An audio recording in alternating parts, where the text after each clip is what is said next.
हम देखेंगे drafting relating to mortgage. Mortgage से रिलेटेड ड्राफ्टिंग एग्जाम में काफी फ्रीक्वेंटली पूछते हैं, plus at the same time इसके ऊपर बहुत सारे थ्योरी क्वेश्चंस भी आते हैं। बिफोर प्रोसीडिंग अहेड, सबसे पहले ड्राफ्टिंग पेपर का पैटर्न समझो क्या है। हमारा क्वेश्चन पेपर एग्जाम में कितने मार्क्स का आता है? Any one of you? Question paper कितने मार्क्स का आता है? 100। 132 मार्क का पेपर आता है। तुमको अटेम्प्ट 100 मार्क का करना है, because 2 questions are by way of options, right? तो अभी out of this 132 marks almost 65 to 70 marks ऐसा होता है जो एकदम normal general knowledge based questions होते हैं, which you have read somewhere in executive level. जैसे अपनी बुक में कहीं पे ऐसा गिवन नहीं होगा, बट वो तुमको पूछ लेंगे रेस जुडिकाटा क्या होता है, स्टे ऑफ सूट क्या होता है, राइट?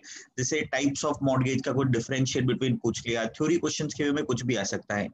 बट जो कोर ड्राफ्टिंग वाला पार्ट है, जहां पे हमें लिखना है एग्रीमेंट ड्राफ्टिंग या court related drafting, that comes only for 30 to 35 marks. यानी ड्राफ्टिंग का रोल खाली 30 से 35 मार्क्स का है ऑफ द 132 मार्क्स पेपर।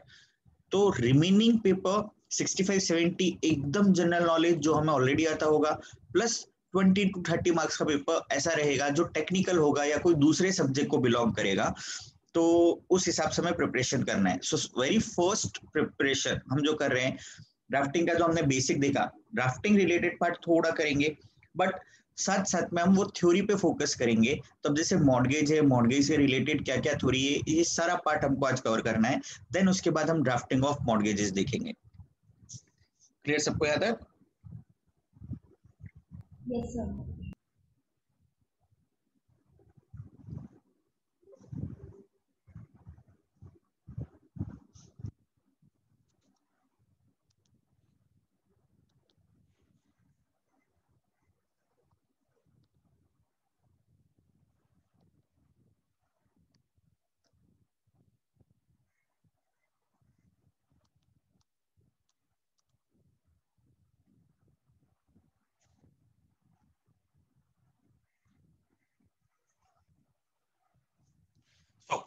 सबसे पहले स्टार्ट करें टॉपिक मॉर्गेज क्या होता है actually. Any one of you, what is mortgage about? Transfer of interest in the property. Transfer of interest. So what do you mean by the term interest? Some part of the property or some possession of property. तो मतलब mortgage में position of property जाएगा, ये sure है? नहीं, अगर condition fulfil नहीं किया तो शायद जा सकता है। बट इंटरेस्ट वर्ड समझ में नहीं आया मेरे को। What do you mean by the term interest? या ओनरशिप क्या होता है और इंटरेस्ट क्या होता है, और दोनों में क्या डिफरेंस होता है? हाँ, मतलब जब तक सेल नहीं कर सकता, जब तक वो जिससे वो लोन लिया है, मॉर्गेज लिया है, उसका परमिशन ना मिल जाए या फिर उसका लोन पे ना हो जाए। How will you define the term interest? Interest exactly हुआ क्या? और मॉर्गेज में हो क्या रहा है? मतलब ओनरशिप ट्रांसफर हो रहा है, या position of the property will be transferred, या क्या ट्रांसफर होगा? तो you said the word transfer of interest, which is perfectly correct. Transfer of interest होता है, बट इंटरेस्ट एग्जैक्टली क्या है? तो हम सबसे पहले एक कंसेप्ट समझते हैं। Interest is having a right on property, right? So the person who is owner of the property enjoys absolute interest over property। मतलब absolute interest मतलब उस प्रॉपर्टी से रिलेटेड जो भी डिसीजन लेना है, प्रॉपर्टी किसी को बेचना है, प्रॉपर्टी को तोड़ना है, प्रॉपर्टी को खुद रहना है, उसमें कुछ ऑल्टरेशंस करवाने हैं, जो भी डिसीजन लेना है वो पर्सन ले सकता है। अगर एक पर्सन के पास सारे डिसीजन मेकिंग राइट है, तो हम ऐसा बोलेंगे उसके पास प्रॉपर्टी में एब्सोल्यूट इंटरेस्ट है। एंड एब्सोल्यूट इंटरेस्ट जनरली किसके पास होता है? It is with the owner of the property. But supposing मैंने किसी पर्सन से लोन लिया एंड मैंने मेरा वो प्रॉपर्टी उसके पास में एज अ सिक्योरिटी गिरवी रख दिया, राइट? तो इन सच अ सिनेरियो अब मैं उस प्रॉपर्टी को सेल नहीं कर पाऊंगा जब तक मैं उस लोन को रिपेमेंट नहीं करता। सो मेरा जो राइट था, क्या सारा राइट है? क्या मैं उस प्रॉपर्टी को बेच सकता हूँ? One of the right has been taken away. मैं माइट भी उस प्रॉपर्टी में रह सकता हूँ, मैं उसमें चेंजेस कर सकता हूँ, मैं किसी को रेंट पे दे सकता हूँ, कैन बी डन, बट मैं उस प्रॉपर्टी को सेल ऑफ नहीं कर पाऊंगा until I have repaid the loan. So of the absolute interest, यानी सारे इंटरेस्ट में से आपने अपना एक interest, that is decision to sell the property, आपने किसी और को ट्रांसफर कर दिया when you are giving it as a security. So that's why we use the term it is transfer of interest, right. So mortgage transaction में exactly क्या होता है, what happens in mortgage transaction? So देखो, there is one person called mortgager. mortgager कौन? जिसने अपना property security पे दिया. then mortgager mortgagee के साथ पे क्या कर रहा है, what he is doing exactly? there is transfer of interest. there is transfer of interest. interest word मतलब again of the entire rights, one of the right has been transferred. मैंने मेरा एक इंटरेस्ट, एक राइट उसको दे दिया. किसमें दिया? To और एन इमूवेबल प्रॉपर्टी, यानी मॉर्गेज में हमेशा प्रॉपर्टी इन्वॉल्व इमूवेबल होगा, then only it is termed as mortgage. To secure repayment of loan, हमने ये ट्रांसफर ऑफ इंटरेस्ट क्यों किया है? किसी लोन का पेमेंट सिक्योर करने के लिए. तो ये तीन कंडीशंस प्रेजेंट होनी जरूरी है, then it is termed as a mortgage transaction. Clear? So what exactly is mortgage? Mortgage is transfer of interest to or an immovable property to secure repayment of loan. Loan का repayment secure करने के लिए हमने हमारी कोई immovable property का कुछ part, कुछ इंटरेस्ट हमने किसी और पर्सन को ट्रांसफर कर दिया, and that interest is right to sell. I will not be able to sell my property until I repay the loan. ये इंटरेस्ट मैंने मॉर्गेजी को दे दिया. So the person who gives money is called mortgagee, and the person gives money या फिर loan, ठीक है. and the person, mortgager कौन हुआ? mortgager is person जिसने ट्रांसफर ऑफ इंटरेस्ट किया है, इसने इंटरेस्ट ट्रांसफर किया है. समझ में आया सबको मॉर्गेज ट्रांजैक्शन क्या है? Yes, sir. Yes, sir. Okay. I think this is basically quite a bit repetition for you all because in executive level, at executive level तुमने पूरा ये डिटेल में पढ़ा है. Now, अब देखो मॉर्गेज को हमें कंपेयर करना है with the term pledge, hypothecation and charge. So can you tell me what exactly is pledge? Pledge क्या होता है? What is the term? What do you mean by the term pledge?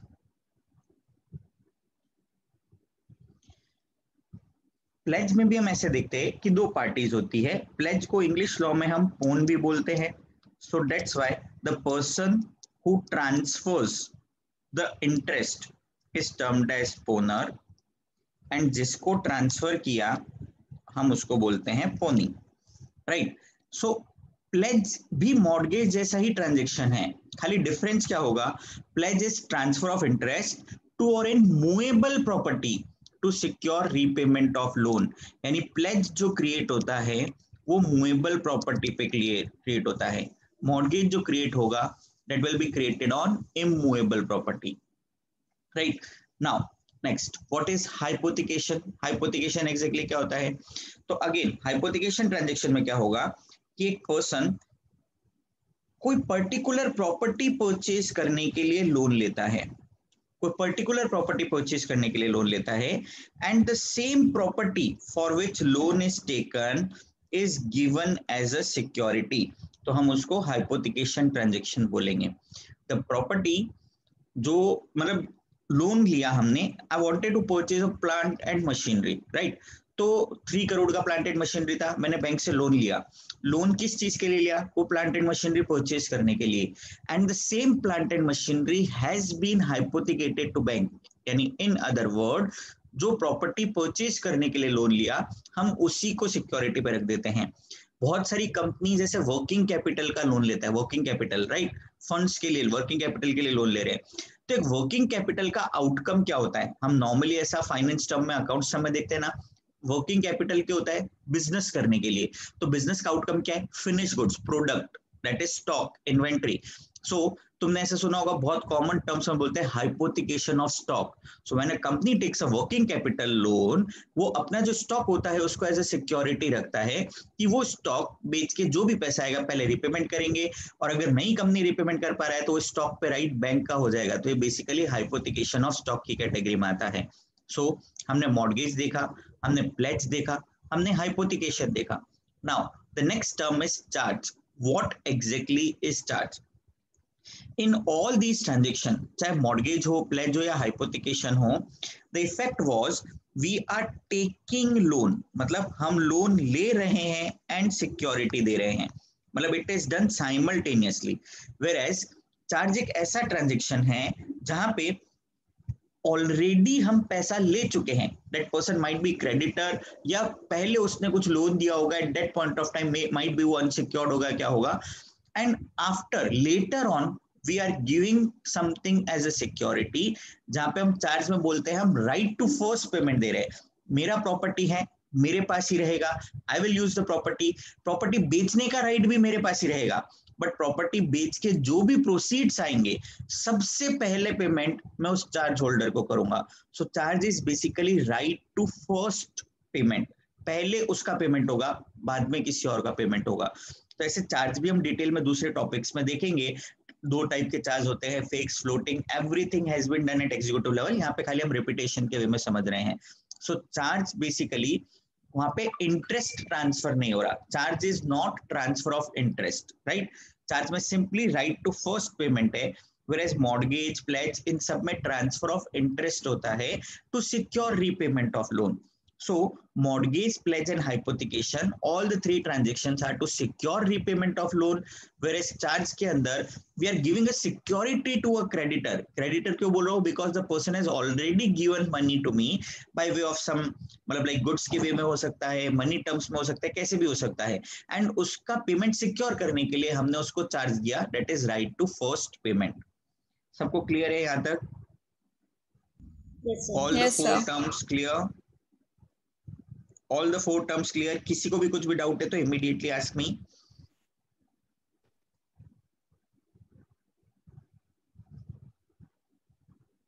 Okay. Now, अब हम देखते हैं various types of mortgage क्या क्या हैं. Very important from examination view point, theoretical way में भी क्वेश्चन आ सकता है, प्लस ड्राफ्टिंग के लिए भी बहुत जरूरी है, क्योंकि जब तक हमें उस टाइप के फीचर्स नहीं पता होंगे हम उससे रिलेटेड ड्राफ्टिंग नहीं कर पाएंगे, right. So types of mortgage में सबसे फर्स्ट आता है simple mortgage. Now simple mortgage क्या है? एक simple transaction of mortgage normally क्या होगा हमारे हिसाब से, तो हम ये देखते हैं कि जैसे एक मॉर्गेजर है ना, मॉर्गेजर ने मॉर्गेजी से लोन लिया ना, उस लोन के अगेंस्ट में इंटरेस्ट ट्रांसफर किया ना. क्या चीज का इंटरेस्ट ट्रांसफर होगा? डेफिनेटली वो इंटरेस्ट इमूवेबल प्रॉपर्टी में होगा. बट इस मॉर्गेज ट्रांजेक्शन के टर्म्स क्या है? नॉर्मल सिनेरियो में टर्म्स क्या होंगे भाई? अगर मैंने मेरा प्रॉपर्टी गिरवी रखा है तो मैं प्रॉमिस करूंगा कि I will repay the loan, right. I will promise that I will repay the loan. So ऐसा प्रॉमिस करना कि मैं रीपेमेंट करूंगा लोन का is basically termed as personal covenant. Clear? Personal covenant, वो पर्सनली उसने एक कंडीशन अटैच किया है कि वो आके लोन रीपेमेंट करेगा. ये कौन करेगा? मॉर्गेजर या mortgagee? It will be done by mortgagor. He promises that he will repay the loan. इसको हम बोलते हैं उसने पर्सनल कोवेनेंट रखा है, right. Then the possession of the property मेरे पास ही रहेगा. I am not transferring the possession, मैंने खाली उसको ट्रांसफर ऑफ इंटरेस्ट दिया है, बट मैंने प्रॉपर्टी का पोजीशन उसको नहीं दिया. प्रॉपर्टी मेरा है, मेरे पास ही रहेगा, मैं ही यूज करूंगा, राइट. नाउ अब सपोजिंग मैं डिफॉल्ट कर दूं, तो डिफॉल्ट करने पे क्या मॉर्गेजी अपने आप से प्रॉपर्टी सेल कर सकता है क्या, या उसे कोर्ट में जाके डिक्री रहना पड़ेगा? सो मैं ऐसा बोलते हैं मॉर्गेजी के पास there is no foreclosure right, वो अपने आप से सेल नहीं कर सकता. फोरक्लोज क्या होता है? To debar the mortgagor from redeeming the property, कि मतलब ड्यू डेट क्रॉस हो जाए तो क्या उसके बाद मॉर्गेजी रोक सकता है क्या कि अब तेरा लोन, मतलब तेरे को रिपेमेंट नहीं करना, मैंने प्रॉपर्टी ले लिया. It can not be done until and unless decree of court is obtain. So हमें कोर्ट का डिक्री लेना जरूरी होता है. किसको? मॉर्गेजी को कोर्ट का डिक्री लेना जरूरी है before claiming any interest over that property. उसके पास सिक्योरिटी पड़ा है, but if there is default वो कोर्ट में जाएगा, कोर्ट को बोलेगा देखो इसने लोन लिया था, रिपेमेंट नहीं कर रहा, ये सिक्योरिटी है, I want to enforce my security. तो अब कोर्ट उसको राइट देगा कि वो प्रॉपर्टी या तो खुद रख सकता है या मार्केट में सेल करके प्रोसीड्स ले सकता है. Now if the property is sold, और अगर कुछ भी शॉर्टफॉल हुआ तो फिर हम उसकी दूसरी प्रॉपर्टी में से भी रिकवर कर सकते हैं. बट अगर कुछ एक्सेस आया प्रॉपर्टी बेच के, जैसे लोन लिया था 10 लाख का, प्रॉपर्टी बेच के 15 लाख आया, तो remaining 5 lakh has to be returned to the mortgagor, हम उसे मॉर्गेजर को रिटर्न करेंगे। Clear? That is a simple transaction. Simply वापस से रिपीट करते हैं, मैंने लोन लिया, बदले में सिक्योरिटी दिया, टर्म्स क्या है, मैं प्रॉमिस कर रहा हूं मैं रिपेमेंट करूंगा, राइट? देन उसके बाद में पोजीशन मेरे पास ही रहेगा। नाउ अगर मैं डिफॉल्ट करता हूं तो आप कोर्ट में जाना, कोर्ट का डिग्री लेके आना एंड प्रॉपर्टी सेल करना। अगर प्रॉपर्टी बेच के कुछ शॉर्टफॉल हुआ तो मेरी दूसरी प्रॉपर्टी से ले लेना, और अगर एक्सेस हुआ तो एक्सेस अमाउंट मुझे रिटर्न कर देना। So terms of the mortgage is pure simple term, ऐसा ही ट्रांजेक्शन होता है। So that's why it is termed as simple mortgage. सबको क्लियर है सिंपल मॉर्गेज वाला पार्ट? Yes sir. एवरीवन, खाली एक ही स्टूडेंट आंसर आ रहा है, फटाफट सब बताओ। Yes. Yes, sir. Yes, sir. Clear है सबको? Okay, then we'll go for the next type. Mortgage by conditional sale. See the name, sale and conditional sale. एक नॉर्मल मीनिंग से हम क्या समझते हैं? कंडीशनल, कंडीशनल चीज क्या होती है कि it is dependent on some condition, अगर कंडीशन पूरा हुआ तो वैलिड, अदरवाइज नहीं होगा, राइट? सो ऐसा मॉर्गेज बाय कंडीशनल सेल है। तो अब देखो यहाँ पे क्या टर्म है इस टर्म का, मॉर्गेजर मॉर्गेजी से लोन लेता है, क्लियर? मॉर्गेजर मॉर्गेजी से लोन लेता है, and now what he is doing, loan लेके क्या करेगा, अपना ट्रांसफर ऑफ इंटरेस्ट, अगेन वो तो मॉर्गेज का मेन पार्ट है, that is transfer of interest. किस चीज में होगा? Transfer of interest will be in immovable property, right? Now terms of mortgage क्या है? नाउ मॉर्गेजर यहाँ पे मॉर्गेजी को बोल रहा है कि मेरा प्रॉपर्टी है, पोजीशन मेरे पास में ही रहेगा, बट अगर मैं ड्यू डेट पे डिफॉल्ट करूं तो तू इस ट्रांजेक्शन को सेल ट्रांजेक्शन मान लेना। समझ लेना कि जितने अमाउंट का लोन दिया था उतने अमाउंट में मैंने तुझे प्रॉपर्टी सेल कर दी, राइट? इस ट्रांजेक्शन को सेल मान लेना if I make default in loan, मतलब I am nowhere promising that I will repay the loan. If I make a default, you take this property, treat it as a sale transaction. So there is no personal covenant to repay. वो due date पे repayment अगर किया तो property वापस मिल जाएगा, अगर नहीं किया तो उसको सेल ट्रांजैक्शन मान लेंगे, लोन अमाउंट में प्रॉपर्टी सेल कर दिया, बट द पोजीशन हम कौन सी डेट पे ट्रांसफर कर रहे हैं? Possession will be transferred on due date. Now इस पर्टिकुलर पॉइंट पे एक छोटा सा डाउट ऐसा है कि एट प्रोफेशनल लेवल बुक में ऐसा दिया हुआ है, position of property is transferred, conditional cell में थोड़ा सा मिसप्रिंट है, बहुत टाइम से चल रहा है, but at executive level clearly mentioned है कि पोजीशन ट्रांसफर नहीं होता है, कंडीशनल सेल में नहीं होता, ड्यू डेट पे ही पोजीशन ट्रांसफर होता है।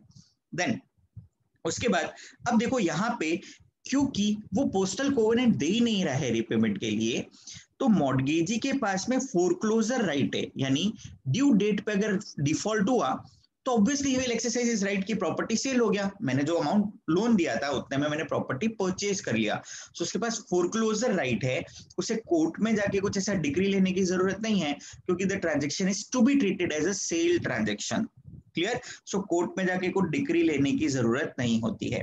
सो सिंपल सा टर्म क्या है, अगर ड्यू डेट पे आके मॉर्गेजर लोन रिपेमेंट कर देता है तो in that case sale void हो गया, कंडीशनल सेल था ना, कंडीशन क्या था? इफ लोन इज पेड और not paid, if loan is paid sale is void, if loan is not paid then sale becomes absolute.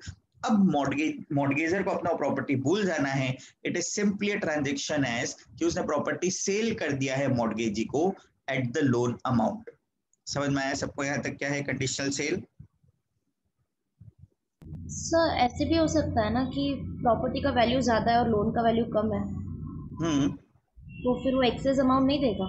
नहीं होगा इसमें, बिकॉज द ट्रांजेक्शन टर्म्स पहले से ऐसे ही था ना कि उसको सेल ट्रांजेक्शन मानना है, ऑब्वियसली प्रॉपर्टी का वैल्यू तो ज्यादा होना ही है। मैंने किसी से आज लोन लिया और 10 साल का लोन था, तो क्या 10 साल बाद प्रॉपर्टी का वैल्यू सेम ही रहेगा या चेंज होगा? चेंज होगा।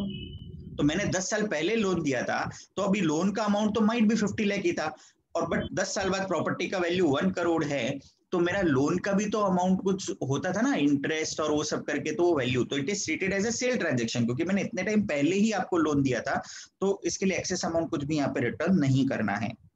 Okay okay sir. Clear? Any other doubt? No sir.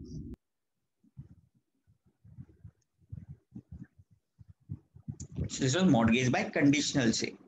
Now अब हम देखते हैं नेक्स्ट, यूसुफैक्टरी मॉर्गेज क्या होता है। यूसुफैक्टरी मॉर्गेज अलग ही टाइप का मॉर्गेज होता है, जो कि at some point of time कुछ कुछ जगह पे ऐसा प्रिविलेंट होता है, एंड हम ऐसा नॉर्मली देखते हैं कि हैवी डिपॉजिट पे करके हम रेंट फ्री हो जाते हैं, वैसे टाइप की ट्रांजेक्शन होती है। तो अब देखो यहाँ पे क्या है, अगेन मॉर्गेजर ने मॉर्गेजी से लोन लिया, उस लोन के अगेंस्ट में उसने इंटरेस्ट ट्रांसफर किया, वो इंटरेस्ट किस में ट्रांसफर करेगा, obviously that must be immovable property. So immovable property के अंदर इंटरेस्ट ट्रांसफर किया। नाउ टर्म्स कैसा है, in this particular type of mortgage the mortgager gives property to the mortgagee, यानी possession को ट्रांसफर कर देता है, प्रॉपर्टी mortgagee के पास में रहेगा। राइट, से आई टुक अ लोन ऑफ 20 लाख एंड मेरा एक घर था, तो मैंने वो घर 5 साल के लिए मॉर्गेजी को दे दिया कि 5 इयर्स के लिए आप इस प्रॉपर्टी को यूज करो, आपको खुद रहना है खुद रहो, रेंट पे देना है रेंट पे दो, जो भी प्रोसीड्स आएगा it is against that loan, मतलब वो प्रोसीड सारा कौन रख सकता है, मॉर्गेजी रख सकता है। 5 इयर्स तक मॉर्गेजी को कुछ भी पे नहीं करना है मॉर्गेजर को, because he is using that property, या जो भी इनकम प्रोसीड्स आ रहा है वो सारा मॉर्गेजी को बिलोंग करेगा। सो यहाँ पे मॉर्गेजर कुछ भी पेमेंट नहीं करने वाला, there is no personal covenant to repay, right. यहाँ पे फोरक्लोजर राइट भी नहीं है, क्योंकि एक एग्रीड पीरियड के लिए होता है, 5 साल 10 साल कितने साल के लिए प्रॉपर्टी दे रहे हैं, खाली उतने टाइम तक मॉर्गेजी अपने पास में प्रॉपर्टी रख सकता है, then he will have to return the property, right. So इसे प्रॉपर्टी रिटर्न करना पड़ेगा द मोमेंट इसका अमाउंट रिकवर, वो पीरियड खत्म होने के बाद में ही has to return the property back. Now अभी क्या है, प्रॉपर्टी को वो जैसे यूज करना चाहे कर सकता है टू रिकवर लोन अमाउंट, जो भी इनकम प्रोसीड आएगा फ्रॉम द प्रॉपर्टी वो मॉर्गेजी खुद रख सकता है। नाउ जैसे ही उसका लोन अमाउंट रिकवर हो गया या एग्रीड पीरियड उसका फिनिश हो गया, उसके बाद में उसको ट्रांसफर करना पड़ेगा प्रॉपर्टी वापस से मॉर्गेजर के पास में। क्लियर है पॉइंट सबको, usufructuary mortgage? Yes sir. Yes sir.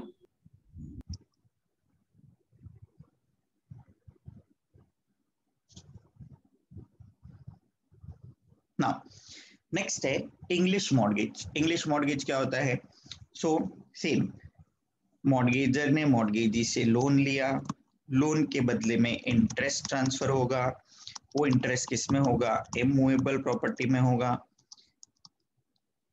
Now नाम भी थोड़ा सा ऐसा बताता है इंग्लिश, एंड था ना ब्रिटिशर्स हमको लूट के गए, तो वो जो कुछ होता था सब ले लेते थे, जो कुछ होता था सब ले लेते थे, राइट। तो इंग्लिश मॉर्गेज इंग्लिश की तरह कैसे, there is postal covenant to repay, मतलब वो रीपेमेंट करेगा, ड्यू डेट पे प्रॉमिस कर रहा है, अगर रीपेमेंट नहीं किया तो सेल ट्रांजैक्शन मान लेना, यानी सेल हो जाएगा, there is foreclosure right also, right. Possession of the property भी आज ही दे देना है, यानी everything is done in this type of mortgage.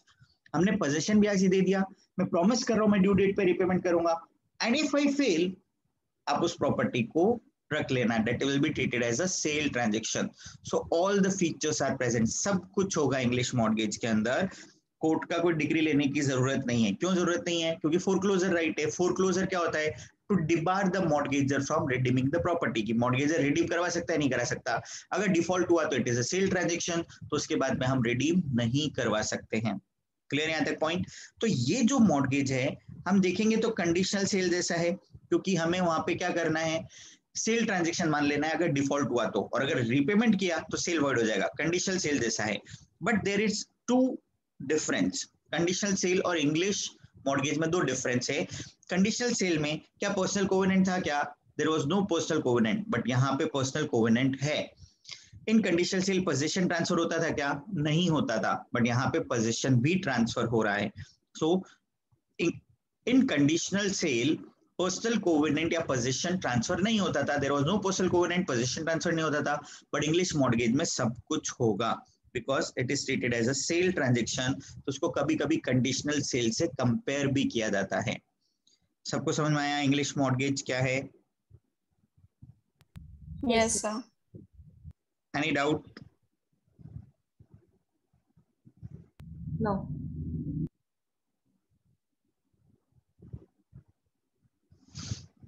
Now अब देखो कंसेप्ट देखते हैं हम।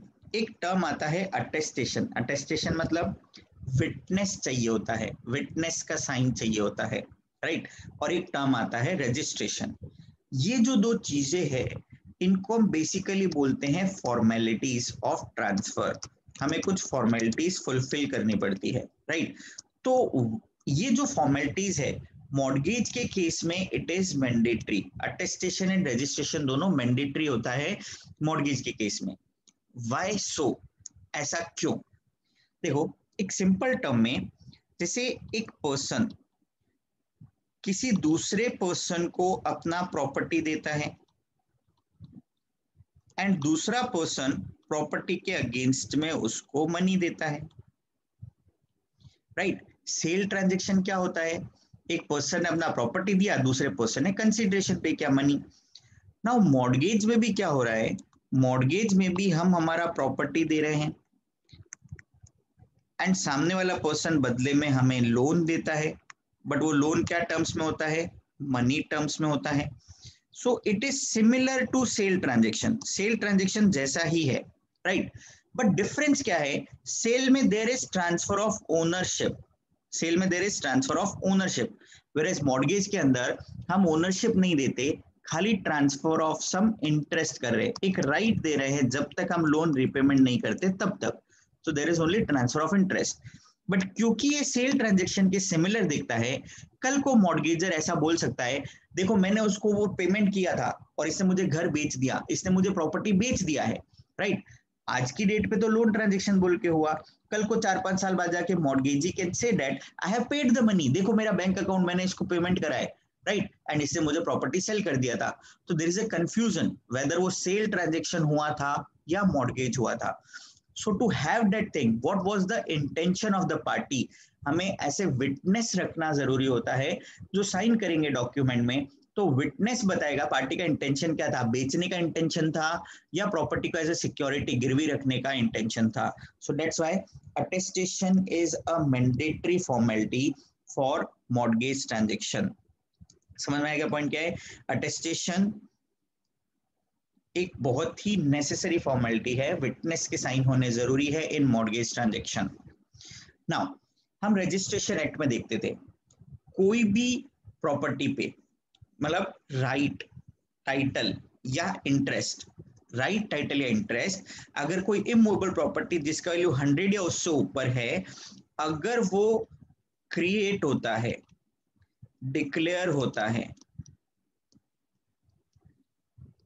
असाइन होता है, लिमिट होता है या फिर एक्सटिंग्विश होता है, खत्म होता है, तो कोई भी ऐसा डॉक्यूमेंट जिसके कारण कोई राइट टाइटल या इंटरेस्ट, राइट टाइटल या interest create, declare, assign, limit या एक्सटिंग्विश होता है किसी इमूवेबल प्रॉपर्टी में जिसका वैल्यू 100 या उससे ऊपर है, तो वहां पे रजिस्ट्रेशन कराना जरूरी होता है। नाउ मॉर्गेज इमूवेबल प्रॉपर्टी है, वैल्यू 100 से ऊपर है। Now because of this mortgage transaction mortgagee का एक इंटरेस्ट क्रिएट हो रहा है। इंटरेस्ट वर्ड पे हम फोकस कर रहे हैं। मॉर्गेज क्या होता था? Mortgage was transfer of interest. So देखो राइट क्या होता है? जैसे मैंने किसी को प्रॉपर्टी लीज पे दिया, it is right to enjoy the property. मैंने किसी को प्रॉपर्टी बेच दिया, transfer of ownership, title transfer हो गया। बट मॉर्गेज के अंदर हमने इंटरेस्ट दिया है किसी इमूवेबल प्रॉपर्टी में जिसका वैल्यू 100 या उससे ऊपर है एंड उसका राइट टाइटल या इंटरेस्ट क्रिएट हो रहा है, डिक्लेयर हो रहा है, असाइन, लिमिट या एक्सटिंग्विश हो रहा है, इनमें से कोई भी चीज होता है, तो हमें उस डॉक्यूमेंट का रजिस्ट्रेशन करवाना जरूरी होता है। सो देयरफॉर जो भी हमारा मॉर्गेज डीड बनेगा, जो भी हमारा मॉर्गेज डीड बनेगा, इस मॉर्गेज डीड का रजिस्ट्रेशन करवाना जरूरी होगा। समझ में आ रहा है क्या पॉइंट क्या है? जो भी मॉर्गेज डीड होगा उसका रजिस्ट्रेशन मैंडेटरी हो जाएगा। क्लियर है क्या point? Yes sir. Yes, sir. I hope you are recollecting this part. Transfer of property act at executive level, ये सारे टर्म्स हमने सीखे हैं। अटेस्टेशन क्या होता है तो वहां पे पढ़ा होगा, गिफ्ट और मॉर्गेज में अटेस्टेशन जरूरी होता है, अभी हम मॉर्गेज ही पढ़ रहे हैं। देन रजिस्ट्रेशन एक्ट पढ़ा था, ट्रांसफर ऑफ प्रॉपर्टी में भी था, कोई भी टेंजिबल इमूवेबल प्रॉपर्टी जिसका वैल्यू 100 या उससे ऊपर है रजिस्ट्रेशन कराना जरूरी होता है। कोई भी रिवर्सनरी इंटरेस्ट है या इंटेंजिबल प्रॉपर्टी में है, इंटेंजिबल इमूवेबल प्रॉपर्टी में, तो रजिस्ट्रेशन मैंडेटरी होता है। खाली मूवेबल प्रॉपर्टी में रजिस्ट्रेशन इज ऑप्शनल, करवा सकते हैं, नहीं भी करवा सकते हैं, या प्रॉपर्टी का वैल्यू 100 से कम है तो भी रजिस्ट्रेशन ऑप्शनल है। 100 का लिमिट 1908 में डाला था, तब 100 रुपए की बहुत वैल्यू थी, बट गवर्नमेंट तो चाहता है रजिस्टर्ड हो डॉक्यूमेंट, क्योंकि अगर रजिस्टर्ड होगा तो डिस्प्यूट होने के चांसेस कम है। नाउ रजिस्ट्रेशन का सबसे बड़ा एडवांटेज क्या मिलेगा, जैसे एक सिंपल टर्म में देखो, एक पर्सन है ए, इसने जाके लोन लिया बी से, ठीक है, एंड इस लोन के अगेंस्ट में अपना प्रॉपर्टी सिक्योरिटी पे दिया हुआ था, ठीक है, समझो इसने अपना घर सिक्योरिटी पे दिया हुआ था। नाउ ए ने सेम घर सी को बेच दिया, सी को बेच दिया, तो अभी इसने तो पैसा ले लिया, बी से लोन लिया, सी से पैसा लिया और खुद फुर हो गया, गायब, राइट। अब सी बोल रहा है मैंने तो घर परचेज किया, मैं घर में रहूंगा, बी बोल रहा है मेरे पास में सिक्योरिटी है, घर मेरे पास गिरवी है, घर मेरा है, लड़ेंगे ये दोनों। अगेन प्रॉब्लम क्या हो रहा है, जिनका तो मतलब इन्वॉल्वमेंट ही नहीं था, जिनकी कोई गलती नहीं थी, they are disputing over the property, right. C की भी क्या गलती, बी की भी क्या गलती, ए सबको बेवकूफ बना के जा रहा है। नाउ द पॉइंट इज हम कैसे प्रोटेक्ट करें सच ट्रांजेक्शन, कैसे प्रोटेक्ट करें। सो दैट्स व्हाई जिस टाइम बी ने लोन दिया, प्रॉपर्टी गिरवी रखा, इट्स नेसेसरी दैट इस जो डॉक्यूमेंट है इसका आप रजिस्ट्रेशन करवा दो, because registration acts as a constructive notice, registration acts as a constructive notice.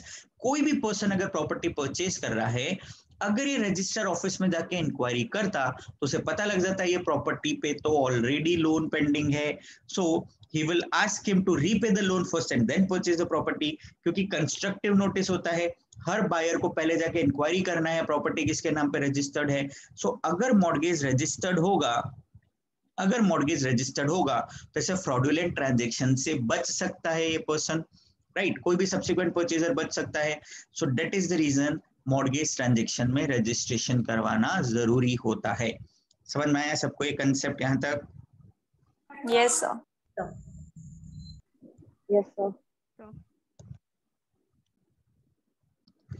Now, next है इक्विटेबल मॉर्गेज, नाम से ऐसा भी आ रहा है deposit of title deed. Now मैंने जस्ट अभी कंसेप्ट पढ़ाया कि अगर मॉर्गेज होगा तो रजिस्टर। सर एक मिनट, ये लेक्चर रिकॉर्ड नहीं हो रहा है। किसने कहा? बोला, आपने बोला। Okay, so registration was mandatory. Registration के लिए क्या करना पड़ता है, जो भी हमारा डीड होगा हमें जाके रजिस्टर ऑफिस में अपॉइंटमेंट लेना है, उस डेट पे प्रेजेंट होना है, दोनों पार्टीज डॉक्यूमेंट्स लेके जाएंगे, साइन करेंगे प्रेजेंस में, स्टैम्प ड्यूटी और सारा चेक होता है। तो रजिस्ट्रेशन के फॉर्मेलिटी कंप्लीट होने के लिए इट टेक्स सम टाइम, मतलब 10 दिन 15 दिन 20 दिन ऐसा टाइम लग जाता है, क्योंकि एकदम ऑन द स्पॉट हमने आज एग्रीमेंट किया अभी कभी रजिस्ट्रेशन हो जाए ये तो पॉसिबल नहीं है।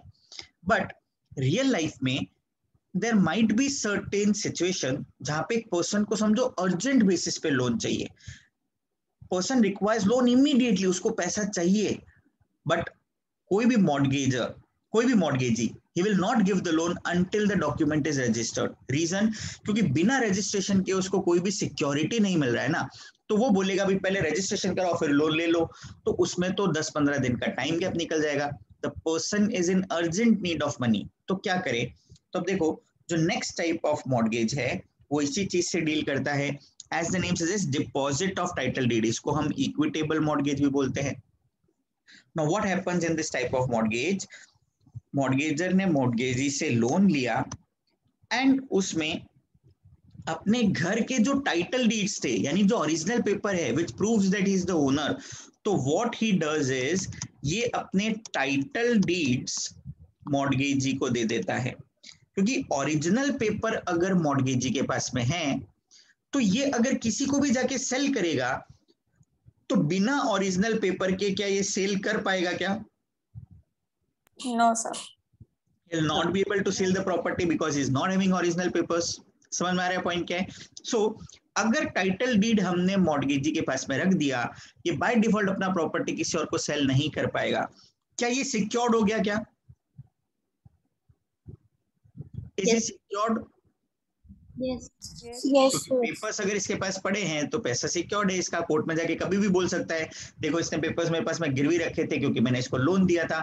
ही will not be able to sell the property, mortgager sell नहीं कर पाएगा।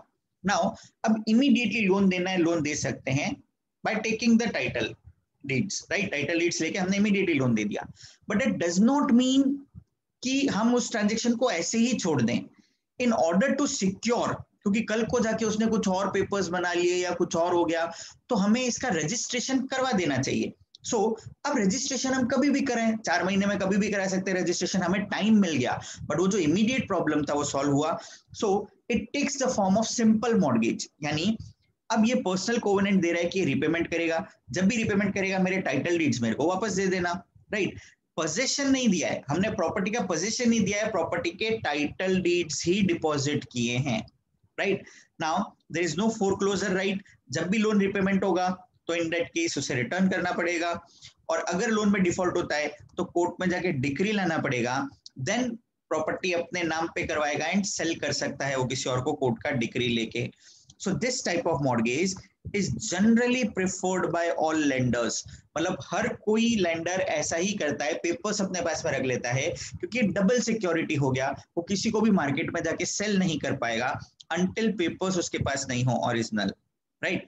क्योंकि बाकी सब मॉर्गेजेस में टाइम लगता है एंड यहाँ पे इनिशियली रजिस्ट्रेशन की जरूरत नहीं है क्योंकि हमने कोई डॉक्यूमेंट नहीं बनाया, पेपर लिए लोन दे दिया, लेटर ऑन हम इसको रजिस्टर कर सकते हैं। सबको समझा इक्विटेबल मॉर्गेज क्या हुआ या deposit of title deed? Yes sir. दे सकता है ना? क्या क्या रेंट पे दे सकता है ना प्रॉपर्टी? पोजीशन कहाँ दिया है कि रेंट पे दे पाएगा? पोजीशन किसके पास है प्रॉपर्टी का? नहीं मॉर्गेजर खुद ही। हाँ, मॉर्गेजर खुद अगर करना है तो ही कैन डू सो। अब ये सब डिपेंड करता है हम हमारे एग्रीमेंट के टर्म्स में क्या डालें। तो हमने पढ़ा था ना testatum clause, now this deed witnesses में हम क्या क्या टर्म्स डालेंगे। तो कोई टर्म्स डाल सकते हैं कि भाई वो रेंट पे देगा तो पहले परमिशन लेके देगा, मतलब ऐसे जो भी टर्म्स डालने हम डाल सकते हैं, it is open. Okay sir. Now next है anomalous mortgage. Now anomalous mortgage क्या है, हम देख के आइडेंटिफाई नहीं कर पा रहे हो कौन सा मॉर्गेज है। मतलब जैसे मैंने सिंपल मॉर्गेज और साथ में पोजीशन भी दिया हुआ है, तो सिंपल मॉर्गेज में तो पोजीशन जाता नहीं था बट मैंने दिया हुआ है, so it is not fulfilling any one specific mortgage का form, it is combination of 2 और मोर टाइप्स, कोई स्पेसिफिक फॉर्म में नहीं है, तो हम उसको एनोमलस मॉर्गेज बोलते हैं। यानी यहाँ पे क्या टर्म्स एंड कंडीशंस होगी, totally parties are free to decide, वो कुछ भी कर सकते हैं, एनीथिंग कैन बी रिटन, कोई भी एक स्पेसिफिक मॉर्गेज फॉर्म में नहीं आ रहा, इट इज कॉम्बिनेशन ऑफ 2 और मोर मॉर्गेज, तो उसको हम एनोमलस मॉर्गेज बोलेंगे। क्लियर यहां तक? Yes sir. सारे टाइप्स क्लियर? हमने 6 टाइप्स देखे, राइट? तो अब हम बेसिकली सम अप करते हैं in all these 6 types of mortgage क्या टाइप का डिफरेंस है, राइट? सो क्या सिंपल मॉर्गेज में पर्सनल कोवेनेंट था क्या? जल्दी बताओ, क्या वो प्रॉमिस कर रहा था क्या कि वो रिपेमेंट करेगा? यस। उसने प्रॉमिस किया। क्या वहां पे फोरक्लोजर राइट था कि अगर डिफॉल्ट किया तो वो खुद प्रॉपर्टी सेल कर देगा या कोर्ट में जाके डिक्री लेना पड़ेगा? डिक्री लेना। पोजीशन भी हम नहीं देते, बट इस टाइप ऑफ मॉर्गेज का रजिस्ट्रेशन करवाना जरूरी है। कंडीशनल सेल, अगर ड्यू डेट पे डिफॉल्ट किया तो सेल मान लेना, I am not promising to repay, so there is no personal covenant, sale मान लेना, मतलब मुझे कोर्ट में जाने की जरूरत नहीं है, मॉर्गेजी के पास फोरक्लोजर राइट है, बट पोजीशन ड्यू डेट पे देंगे, इसका रजिस्ट्रेशन करवाना जरूरी होता है।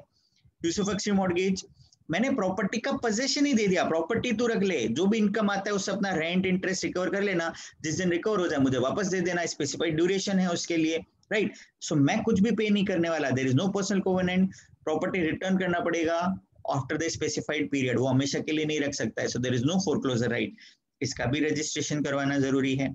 इंग्लिश मॉर्गेज, मैं प्रॉमिस कर रहा हूं मैं रिपेमेंट करूंगा, नहीं करूंगा तो सेल ट्रांजैक्शन मान लेना, मतलब फोरक्लोजर राइट है, कोर्ट में जाने की जरूरत नहीं है, पोजीशन भी आज ही दे दिया, इस टाइप ऑफ मॉर्गेज का भी रजिस्ट्रेशन करवाना जरूरी होता है। Equitable mortgage, deposit of title deed है, रजिस्ट्रेशन इज नॉट रिक्वायर्ड क्योंकि हमने ओरिजिनल पेपर्स दिए, उसके बेसिस पे लोन दे दिया।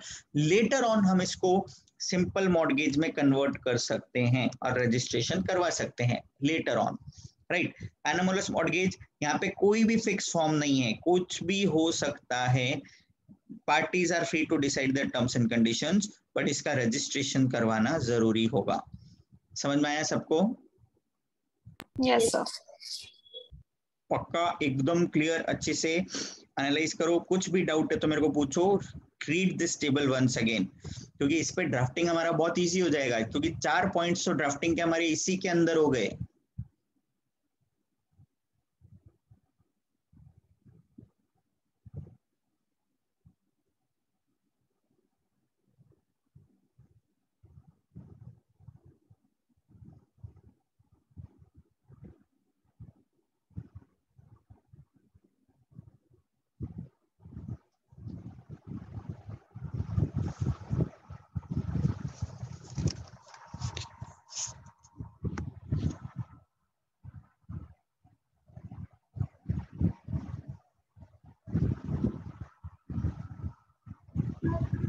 मॉर्गेज में तो टाइटल डीड में प्रॉपर्टी कहीं और, मॉर्गेज कहीं और, ऐसा कुछ किया चलेगा?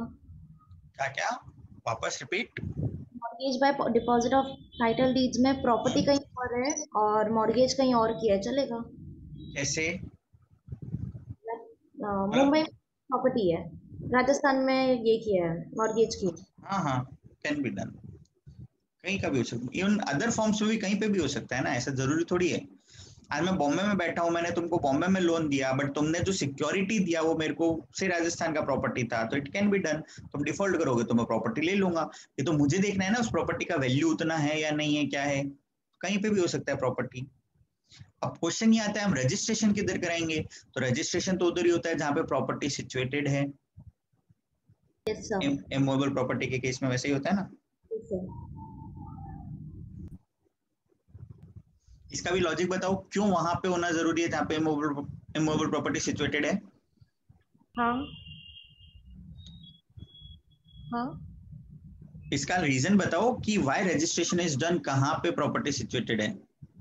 हाँ, जुरिस्डिक्शन की वजह से, डिस्प्यूट देखो, और हाँ, एक सिंपल सा पॉइंट क्या है, if the property situated in Mumbai, तो यहाँ के रजिस्ट्रार को पता होगा उस प्रॉपर्टी के बारे में या राजस्थान के रजिस्ट्रार को पता होगा? तो अगर कोई पर्सन राजस्थान में मुंबई का प्रॉपर्टी बेचेगा तो राजस्थान का रजिस्ट्रार उसको थोड़ी आंसर दे पाएगा, हमें तो मुंबई रजिस्ट्रार से इंक्वायर करना पड़ेगा ना, प्रॉपर्टी रजिस्टर मतलब प्रॉपर्टी फ्री है या किसी को गिरवी दी हुई है, कौन ओनर है। सो दैट्स व्हाई जिधर प्रॉपर्टी होगा वहां के रजिस्ट्रार का जुरिस्डिक्शन होता है, हमें वहां पे जाके रजिस्ट्रेशन करवाना होगा। Okay sir.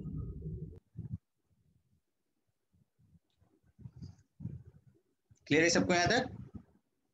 Yes, sir.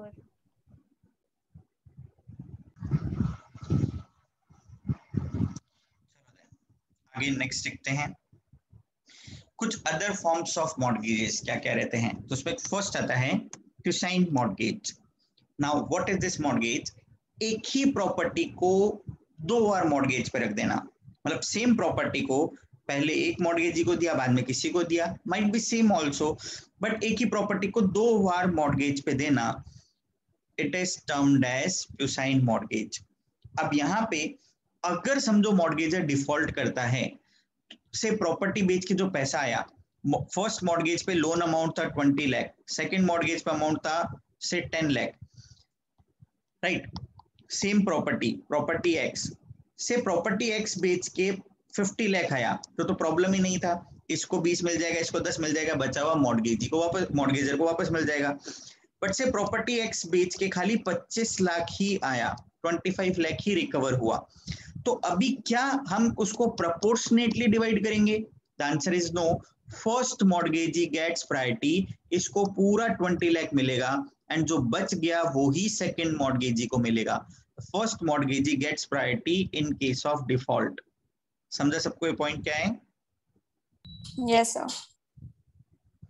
इसको हम क्यूसाइन मॉर्गेज बोलते हैं, एक ही प्रॉपर्टी को दो बार मॉर्गेज पे रखना। ना अब यहाँ पे हमको एक कंसेप्ट ऑफ मार्शलिंग भी सीखना है। Though it is not there in books but yet exam में एक बार इस पे मार्शलिंग पे क्वेश्चन आया हुआ है. सो दैट्स व्हाई मैं कंसेप्ट समझा रहा हूँ क्या है मार्शलिंग. नाउ सपोजिंग एक पर्सन है ए, इसने क्या किया, बी से लोन लिया. से लोन का अमाउंट था 10 लाख रुपीस और बदले में अपना प्रॉपर्टी एक्स जिसका वैल्यू 8 लाख रुपीस था. अब क्योंकि सफिशिएंट वैल्यू नहीं था तो भी माना नहीं. एंड प्रॉपर्टी वाई जिसका वैल्यू 5 लाख है ये भी सिक्योरिटी पे दिया. यानी two properties were given as security. क्या इसको प्यूसाइन मॉर्गेज बोलेंगे क्या? No sir. प्यूसाइन मॉर्गेज में क्या होता है? दो मॉर्गेज एक ही प्रॉपर्टी एक ही प्रॉपर्टी दो लोगों को मॉर्गेज पे दिया है, बट यहाँ पे एक ही जने को दो प्रॉपर्टी दिया है. ये प्यूसाइन मॉर्गेज नहीं है. नाउ सपोजिंग ए ने सी से लोन लिया 2 लाख रुपीस का. नाउ 2 लाख रुपीस का ही लोन था एंड प्रॉपर्टी वाई इसके पास में भी सिक्योरिटी पे रख दिया जिसका वैल्यू 5 लाख था. सो जब मैं प्रॉपर्टी वाई की बात करूं क्या ये प्यूसाइन मॉर्गेज हो गया क्या? यस. यस. राइट. नाउ अब इन दिस सिनेरियो देखो क्या होगा. सपोजिंग ए ने डिफॉल्ट किया, ए ने डिफॉल्ट किया तो अब सबसे पहले बी प्रॉपर्टी सेल करेगा.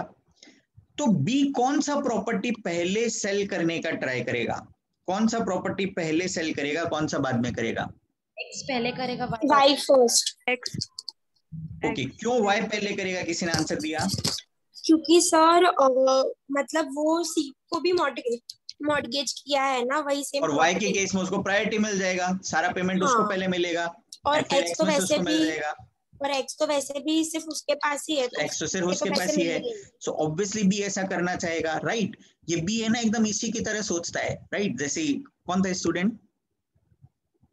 ऐश्वर्या. ओके. सो बी एकदम इसकी तरह ही सोचता है. बट अभी सी बेवकूफ थोड़ी है, उसको पता है कि बी अपना प्रायोरिटी राइट एक्सरसाइज करेगा. सो मार्शलिंग क्या बोलता है? What is the concept of marshalling? जब सपोजिंग दो प्रॉपर्टीज है सिक्योरिटी पे and one of the property is common, one of the property is common, तो अभी सेकंड मॉर्गेजी का राइट है, सेकंड मॉर्गेजी का राइट है कि वो फर्स्ट मॉर्गेजी को बोलेगा आप पहले वो प्रॉपर्टी सेल करो जो अनकॉमन है. राइट. उससे अपना पैसा रिकवर करो एंड देन लास्ट में कॉमन प्रॉपर्टी को टच करो. क्योंकि ऑब्वियसली प्रायोरिटी का राइट फर्स्ट मॉर्गेजी को मिला हुआ है, he has right of priority, but second mortgagee का इंटरेस्ट भी तो सिक्योर होना चाहिए. तो सेकंड मॉर्गेजी कैन डिबार किसको डिबार करेगा? First mortgagee. क्या पहले कौन सा प्रॉपर्टी सेल करो? फर्स्ट सेल द प्रॉपर्टी जो कि अनकॉमन है एंड बाद में कॉमन प्रॉपर्टी को सेल करो. तो इस कंसेप्ट को हम मार्शलिंग बोलते हैं. समझ में आया क्या पॉइंट? Yes sir. पक्का क्लियर? पक्का क्लियर मार्शलिंग? सो दो कंसेप्ट है, एक है rule of priority. Rule of priority किसको मिलता है? Second mortgagee, common first mortgagee को. Rule of priority first mortgagee को मिलता है कि उसको पूरा पेमेंट मिलेगा. एंड मार्शलिंग किसको बेनिफिट मिलता है? मार्शलिंग में बेनिफिट मिलता है सेकंड मॉर्गेजी को कि वो पहले अनकॉमन प्रॉपर्टी सेल करवाने के लिए बोलेगा. समझ में आया पॉइंट? यस. पक्का क्लियर है? Yes. Okay. Now next form देखते हैं. सब मॉर्गेज क्या होता है? सब मॉर्गेज. सो मॉर्गेजर ने मॉर्गेजी से लोन लिया एंड उसने अपना इमूवेबल प्रॉपर्टी में इंटरेस्ट ट्रांसफर किया. मॉर्गेजी ने किसी और से लोन लिया एंड वो ही प्रॉपर्टी इसने सिक्योरिटी पे दे दिया. यानी what is being done is अपना मॉर्गेज इंटरेस्ट मॉर्गेजी किसी और के पास में रख देता है. इसको हम सब मॉर्गेज बोलते हैं. इट इज टर्म्ड एज सब मॉर्गेज. तो देखो सब मॉर्गेज में हमें कुछ पॉइंट्स ध्यान रखने जरूरी है. प्रॉपर्टी किसका था? मॉर्गेजर का था या इसी का था? मॉर्गेजी का. मॉर्गेजर का. मॉर्गेजर का. तो ये सब मॉर्गेज करने से पहले क्या इसे मॉर्गेजर का परमिशन लेना पड़ेगा या नहीं लेना पड़ेगा? Yes. सो मॉर्गेजी ने क्या किया, अपना interest in mortgage property transfer किया, सो हमें अप्रूवल लेना पड़ेगा मॉर्गेजर से। सो देयरफॉर सुनो इधर, या तो ओरिजिनल जो मॉर्गेज डीड बना वहीं पे पहले से क्लॉज डाला हुआ होगा कि हम सब मॉर्गेज कर सकते हैं, और अगर ऐसा क्लॉज नहीं डाला तो ये सब मॉर्गेज करते टाइम पे हमें अप्रूवल लेना पड़ेगा मॉर्गेजर का भी। सो मैं क्या बता रहा हूं तुमको, टेक्निकली सोचना। सपोजिंग तुम सब मॉर्गेज का डीड ड्राफ्ट कर रहे हो, सब मॉर्गेज का डीड ड्राफ्ट कर रहे हो। कौन सा डीड ड्राफ्ट कर रहे हो? ये वाला डीड, ठीक है, ये वाला डीड तुमको ड्राफ्ट करना है। तो इस पॉइंट ऑफ टाइम पे ये मॉर्गेजर हो गया, ये मॉर्गेजी हो गया, बट एक्चुअली बोले तो he was mortgagee and he was सब मॉर्गेजी, राइट? तो अगर ओरिजिनल डीड में ही परमिशन दिया हुआ है, ओरिजिनल डीड में ही परमिशन दिया हुआ है, then agreement can be between two parties, और हम फर्स्ट रिसाइटल में डाल देंगे भाई देखो उस डीड में जो रजिस्टर्ड है अलाउड था कि हम सब मॉर्गेज कर सकते हैं, सो दो पार्टी से ही एग्रीमेंट ड्राफ्ट हो जाएगा।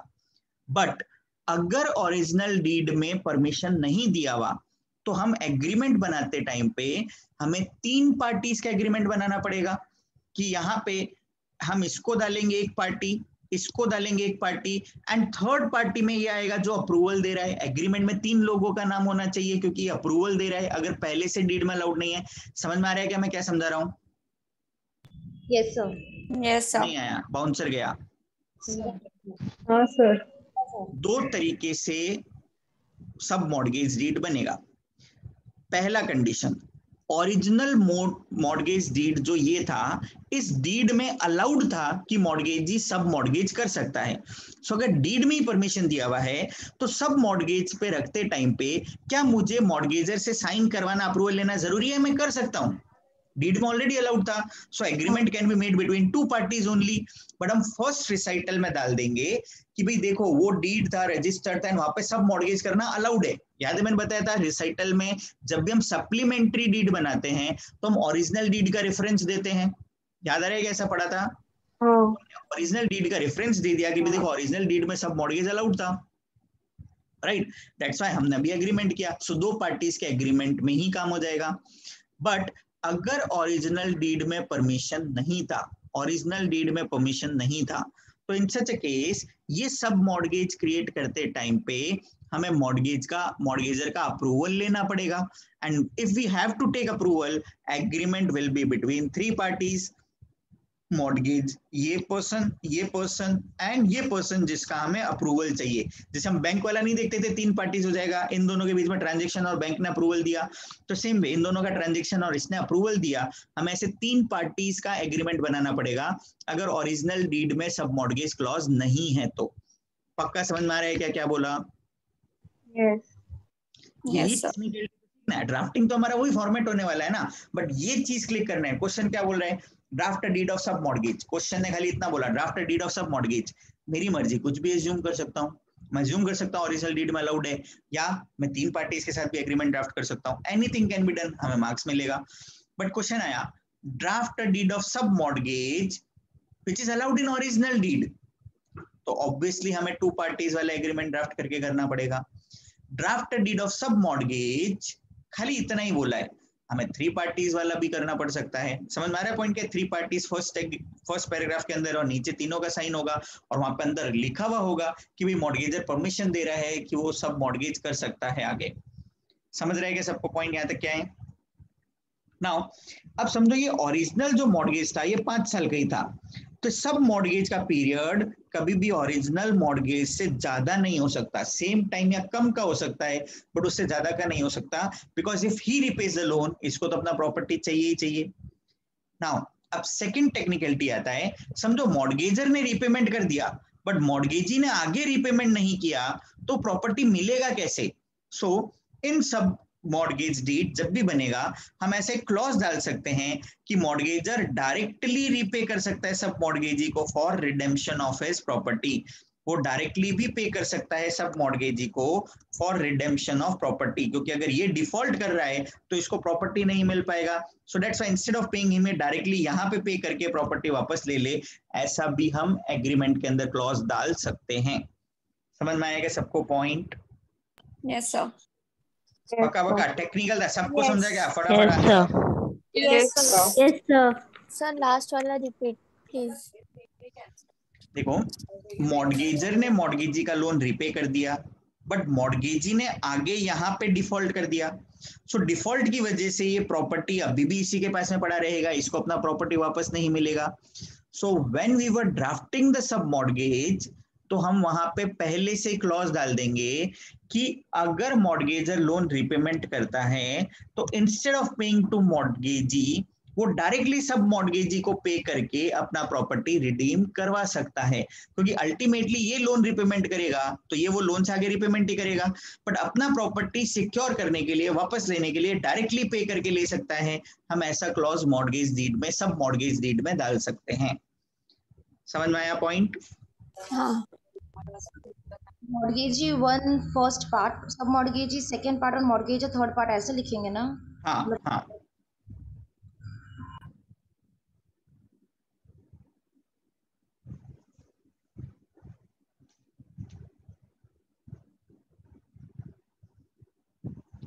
क्लियर? करेंगे इस पे ड्राफ्टिंग तब अपन अच्छे से और फोकस करेंगे। यहाँ तक का थ्योरी पूरा समझ में आया क्या? Yes sir.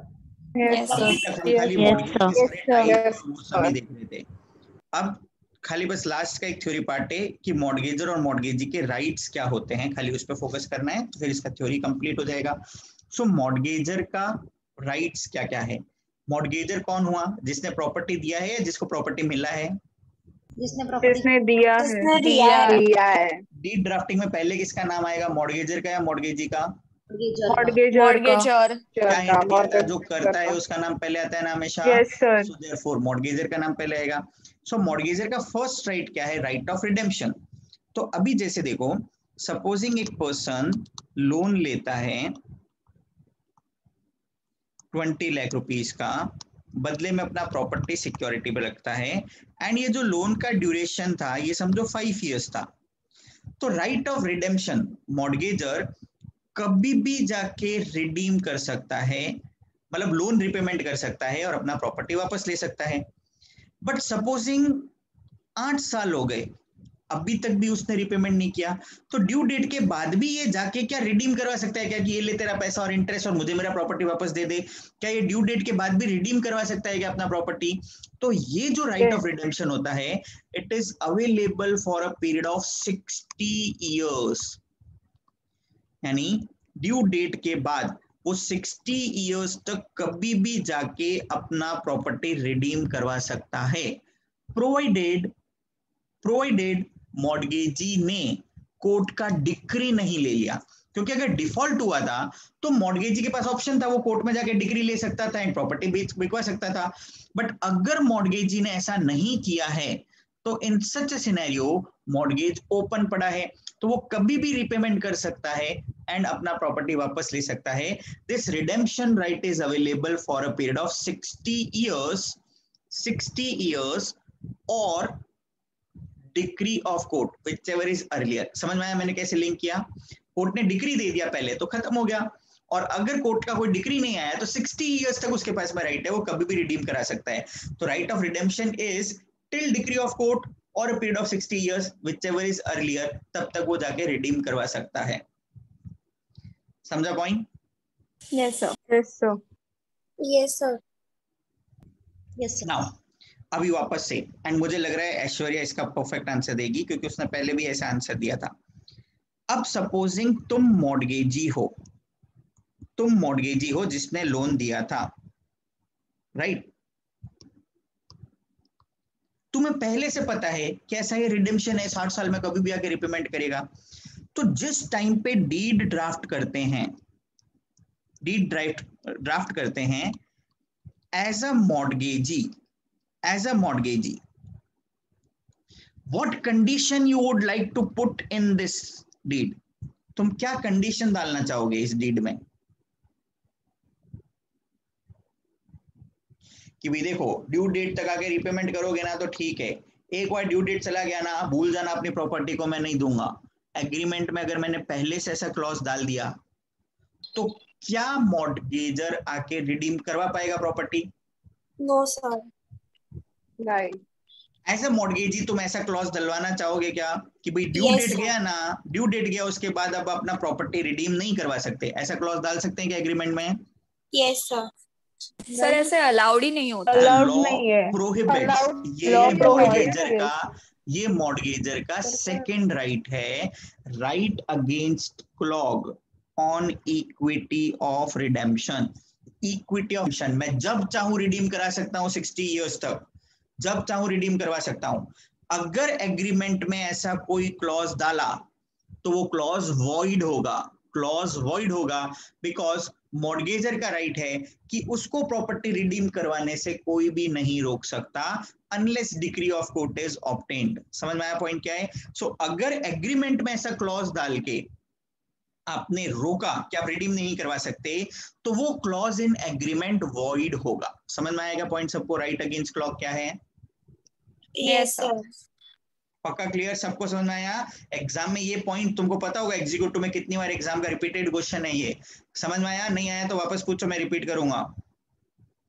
अगर मॉर्गेजी ने एग्रीमेंट में कुछ ऐसा क्लॉज डाला कि मॉर्गेजर इस पीरियड के बाद रिडीम नहीं करवा सकता property, such a clause is void, वो क्लॉज वॉइड होगा एग्रीमेंट के अंदर, क्योंकि इक्विटी जब चाहे वो रिडीम करवा सकता है, ये मॉर्गेजर का राइट है for a period of 60 years. समझा यहां तक? Yes sir.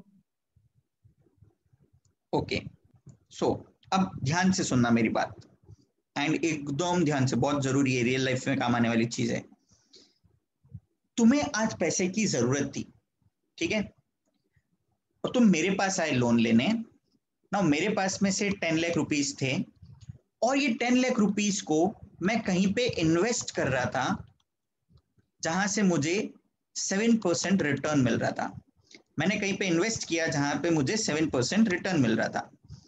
तो अभी तुम मेरे पास में आए कि भाई ये 10 लाख रुपीस मेरे को दे दो, मेरे को अर्जेंटली जरूरत है, बदले में मेरा प्रॉपर्टी ले लो, ठीक है, मेरा प्रॉपर्टी समझो 12 लाख का है, आप ले लो, और मैं आपको 10% इंटरेस्ट दूंगा। मैंने लोन ले लिया आपसे 5 साल के लिए, 10% इंटरेस्ट दूंगा, 10 लाख मुझे दे दो और प्रॉपर्टी सिक्योरिटी में रख लो। तो अब ये पर्सन यहां पे इन्वेस्ट करेगा या ए को देना चाहेगा? ए को देना चाहेगा। क्यों? पहली बात, 7% के अगेंस्ट में 10% मिल रहा है। दूसरा, सिक्योरिटी भी है उसके पास में कि अगर वो डिफॉल्ट करेगा तो वो प्रॉपर्टी से रिकवर कर लेगा। सो ऑब्वियसली विल प्रेफर ए, और ए को अर्जेंटली पैसे की नीड थी, उसने ऐसा बोला। सो बी ने अपना ये इन्वेस्टमेंट छोड़ा और इसको लोन दिया। नाउ सपोजिंग 2 महीने बाद ए को कहीं से पैसा मिला और उसके पास में पैसा आ गया, वो आके बी को बोलता है ये ले तेरे 10 लाख, मेरा लोन रिपे कर ले। 2 महीने में ही आके इसने रिपेमेंट कर दिया। अब बी के पास पैसे वापस आ गए, बट ये इन्वेस्टमेंट अपॉर्चुनिटी तो बी के हाथ से निकल गया, क्योंकि अब उसको कोई 7% देने को तैयार नहीं। तो बी के लिए तो एक तरीके से लॉस होने लग गया बिकॉज ऑफ दिस ट्रांजेक्शन। समझ रहे क्या point? Yes sir. Yes sir. So B ने जिस टाइम पे इसको लोन दिया, बी ने ऐसा एक लॉक इन डाल दिया, कंडीशन डाल दिया कि भाई तू 4 साल से पहले तो रिडीम नहीं करवा सकता, 4 साल से पहले लोन रिपे नहीं कर सकता। उसने 4 ईयर का जैसे लॉक इन डाल दिया, तो इसने क्लॉक डाल दिया 4 साल से पहले रिडीम नहीं करा सकता। क्या बी ऐसा क्लॉक डाल सकता है क्या? तो कंडीशन क्या है? ड्यू डेट या ड्यू डेट से कम पीरियड के लिए रिडेम्पशन पे क्लॉक डाला तो वो अलाउड है, बट ड्यू डेट के बाद अगर रिडेम्पशन पे क्लॉक डाला तो वो वॉइड होगा। समझ में आया? Yes sir. Yes sir. Yes sir. Logic समझ रहे हैं ना क्यों ऐसा होगा? Yes sir. रिपीट करना है, जल्दी जल्दी, नहीं समझ में आया तो बोलो। ड्यू डेट या ड्यू डेट से पहले तक का क्लॉक डाला कि तब तक रिडीम नहीं करा सकते, such a clog is valid. But due date के बाद ड्यू डेट के बाद अगर क्लॉक डाला तो वो क्लॉक वॉइड होता है।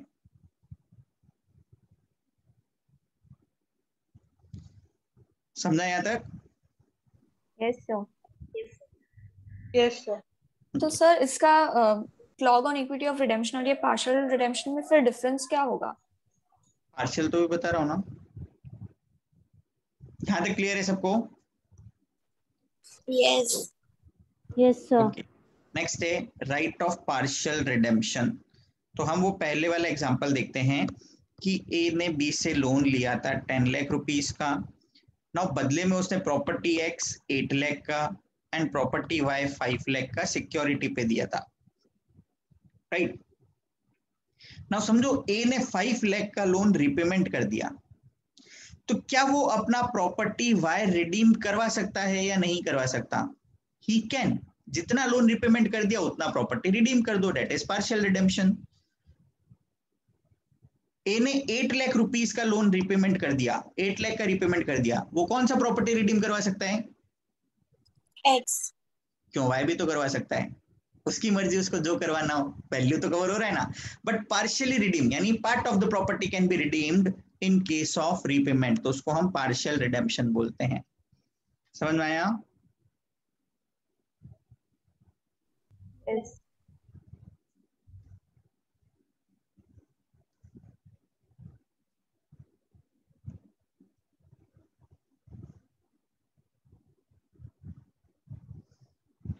नाउ अब हम देख रहे हैं मॉर्गेजी के क्या राइट्स है, rights of mortgagee.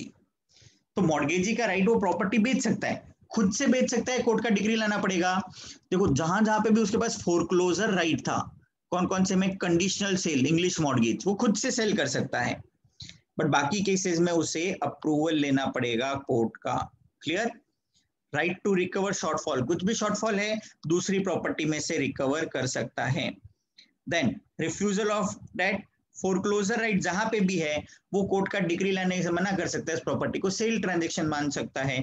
So that's why वो डेट को रिफ्यूज कर सकता है। He can debar the mortgagor from redeeming the property because he will be having foreclosure right. Now liability क्या है मॉर्गेजी का? सो अगर पोजेशन दिया है तो मॉर्गेजी प्रॉपर्टी का ध्यान रखे, as a man of ordinary prudence protect करके रखे। देन प्रॉपर्टी में कुछ भी चेंजेस नहीं करे, जो भी इंश्योरेंस चार्जेस या दूसरे चार्जेस और होते प्रॉपर्टी पे वो पे करेगा। And taxes and revenue should be paid, but ये कौन पे करेगा? ये जो पे करने का है ये मॉर्गेजर का ड्यूटी है। Clear? It is duty of mortgager to pay. अगर मॉर्गेजी पे कर रहा है तो वो अपने लोन अमाउंट के थ्रू एडजस्ट कर सकता है, वो इंक्रीज कर सकता है, बिकॉज ओनर का राइट होता है पे करने का। ओनरशिप अभी भी मॉर्गेजर के पास है, वो मॉर्गेजी के पास नहीं गया है। बट दूसरे जो एक्सपेंसेस है जैसे फोन का, इंटरनेट का, बिजनेस एक्सपेंसेस, वो सारे मॉर्गेजी पे करेगा अगर पोजीशन उसके पास है तो। क्लियर यहाँ तक? Yes sir. Yes, sir. Yes sir. Yes.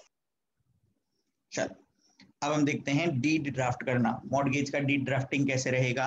And I am sure कि अब फर्स्ट पैराग्राफ या रिसाइटल्स क्या होता है, टेस्टेटम क्या होता है, ये सारा तुम समझ पाओगे। हमने लास्ट लेक्चर में ये सब चीज से देखा था।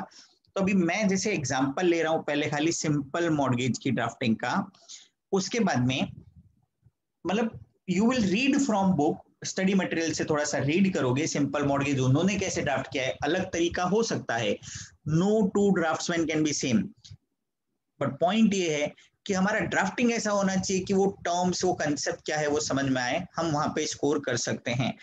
अगर एग्जाम में ऐसा क्वेश्चन आता है सिंपल मॉर्गेज का ड्राफ्टिंग का, generally it is for 5 mark. So I have told you 1 mark will be for introductory part, 1 mark will be for recital, पीछे हाफ मार्क 1 मार्क टेस्टिमोनियम क्लॉज के लिए हो जाता है। यानी बीच वाला जो पार्ट है ना वो हार्डली 2.5 मार्क्स का है। सो देयरफॉर हमें इतने सारे पॉइंट्स नहीं लिखने हैं कि हमारा पेपर छूट जाए। सिंपल मॉर्गेज के जो टर्म्स होते हैं, जो कंडीशंस होते हैं, वो तुम्हारे ध्यान में रहने चाहिए, उससे रिलेटेड पॉइंट वहां पे रखो, दैट्स इट, एंड अपना एग्रीमेंट फिनिश कर दो जितना शॉर्ट में रखोगे। क्योंकि उनका ऑब्जेक्टिव ये नहीं है कि तुम्हें ड्राफ्टिंग पूरा सिखाए, ड्राफ्टिंग के बेसिक सीखने हैं। क्योंकि हमारे कोर्स में ये पार्ट है ही क्यों, एज ए सीएस हमें खाली इतना ध्यान रखना है, कंपनी जो इतने सारे एग्रीमेंट्स और एंटर करता है, तो एग्रीमेंट्स रीड करके हम समझ पाए अंदर के टर्म्स क्या है, तो बेसिक अंडरस्टैंडिंग रिक्वायर्ड है ड्राफ्टिंग का। बट एक मतलब हमें प्रॉपर ड्राफ्ट्समैन बनने के ऐसा रिक्वायरमेंट नहीं है इन सीएस कोर्स, क्योंकि ये एग्रीमेंट्स जनरली लॉयर्स के थ्रू बनते हैं। हमारा रोल है हम खाली उसको ऊपर ऊपर से चेक करें कि वो गलत तो नहीं है, राइट। और अगर कुछ ऐसा हो, कंपनी कभी दे भी सकता है बनाने के लिए, तो हमें फिर टेक्निकली ध्यान रखना पड़ेगा। बट रियल लाइफ में तो देखो कॉपी पेस्ट हो जाता है ना, दूसरे का जो एग्रीमेंट होगा उसको लिया, कॉपी पेस्ट किया, प्रीवियसली जो कॉपी पेस्ट किया, बट खाली टर्म्स में क्या क्या है हमें वो ध्यान रखना है। So this deed of mortgage capital letters में लिखेंगे, ठीक है। Made on 20th day of March, words में आया 21 एट, मैंने क्या बोला था एग्जाम में खाली छोड़ना है until unless क्वेश्चन में गिवन हो। Mr. A, aged son of residing at, hereinafter referred to as the mortgager of the one part, and Mr. B, aged son of residing at, hereinafter referred to as the mortgagee of the other part. Mortgage immovable property पे होता है generally. So wherever the term mortgager and mortgagee has been used, includes legal heir, representatives, assignees, etc. First paragraph समझ में आया? Yes sir. कोई Yes, भी sir. Type का mortgage sir. हो, कोई भी टाइप का मॉर्गेज हो, सिंपल, कंडीशनल सेल, या हम ऐसा बोलेंगे यूसुफ एक्सट्री इंग्लिश मॉर्गेज, सब में फर्स्ट पैराग्राफ ऐसा ही आने वाला है, कुछ चेंज नहीं होगा। खाली चेंज होगा सब मॉर्गेज के अंदर, सब मॉर्गेज के अंदर हमें कुछ अलग टाइप से ड्राफ्टिंग करना पड़ेगा, राइट। बाकी सब मॉर्गेज में इसी तरीके का ड्राफ्टिंग होने वाला है first paragraph. Clear? Yes, sir. Yes. Now next है रिसाइटल। सो अभी मॉर्गेजर प्रॉपर्टी गिरवी रख रहा है, तो जो गिरवी रख रहा है उसका प्रॉपर्टी तो होना चाहिए। पता लगा मैंने लोन लिया बैंक से और तुम्हारा घर गिरवी रख दिया, ऐसे थोड़ी चलेगा। So whereas the mortgager is sole and absolute owner of the property, more fully described in the schedule, and is desirous of giving the said property as security for a loan of rupees इतना at an interest of इतना for a period of इतना। So इतना interest है, obviously loan ले रहे हैं तो interest आना चाहिए, कितने साल का आना चाहिए, लोन का वैल्यू कितना है, सब आना चाहिए, ये सब चीजें आया। और हमने क्लियरली दिखा दिया यहाँ पे उसका इंटेंशन है कि वो एज ए सिक्योरिटी देना चाहता है प्रॉपर्टी का। सो ये हमारा फर्स्ट पैरा मतलब फर्स्ट रिसाइटल हो गया। नाउ एंड वर्ड आना जरूरी है, clear. And whereas the mortgagee has agreed to lend a sum of, उसने लोन देने का एग्री किया है, सम ऑफ रुपीज इतना फॉर अ पीरियड ऑफ इतना at an interest against security of the said property. Recitals भी clear है, easy एकदम, एकदम बेसिक में चलेगा, खाली नाम देखो हम सब्स्टिट्यूट कर रहे हैं। सबको क्लियर है क्या यहाँ तक? Yes sir. Yes, sir. Yes, sir. Yes, sir.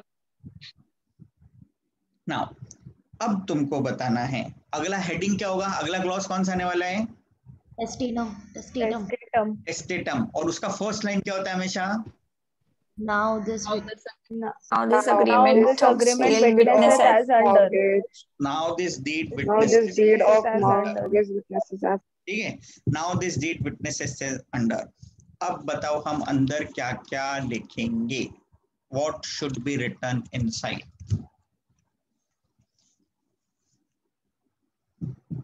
बताओ।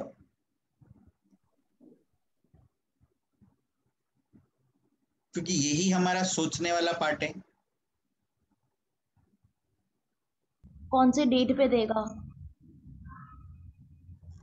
कौन से डेट पे रीपे करेगा अमाउंट।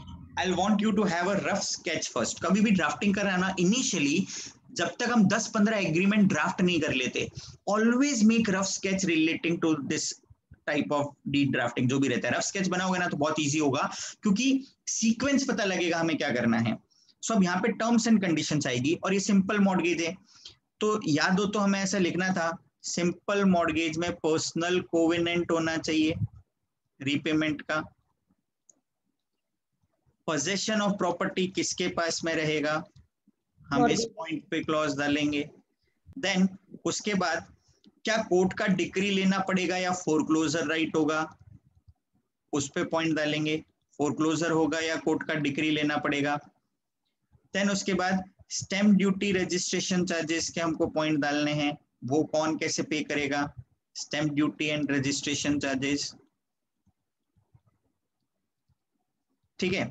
देन उसके बाद में हमें ये पॉइंट डालना है, अमाउंट कब है, ड्यू डेट कब होगा, क्लियर, पीरियड ऑफ लोन भी तो आना चाहिए ना, ड्यू डेट ऊपर आया है बट यहाँ पे डिटेल में डालेंगे, महीने की कौन सी तारीख तक इंटरेस्ट पे हो जाना चाहिए, मंथली इंटरेस्ट कब तक आ जाना चाहिए, हम ये सब पॉइंट्स डालेंगे, राइट। तो ऐसे सब रिलेटेड पॉइंट्स आने जरूरी है।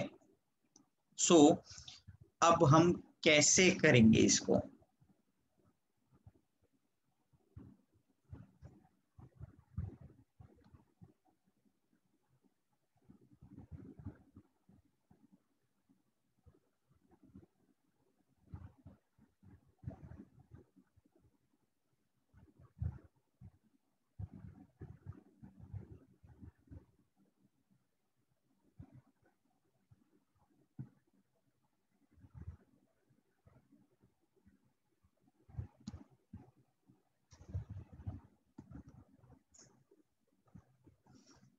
कौन सा पॉइंट पहले आना चाहिए, सीक्वेंस बताओ, हमने रफ स्केच में बनाया, मेरे हिसाब से ये पॉइंट सबसे पहले आना चाहिए, उसके बाद हमारा सीक्वेंस परफेक्ट था, इसी तरीके से ये ड्राफ्टिंग होगा, रजिस्ट्रेशन और सारा लास्ट में होता है। एंड हम बेसिकली 5-6 पॉइंट्स तक आपको रिस्ट्रिक्ट करेंगे क्योंकि हमारा क्वेश्चन 5 मार्क का है, तो मैंने क्या बोला था 5-6 पॉइंट्स तक रिस्ट्रिक्ट करना है एंड देन हमें खत्म कर देना है डीड को।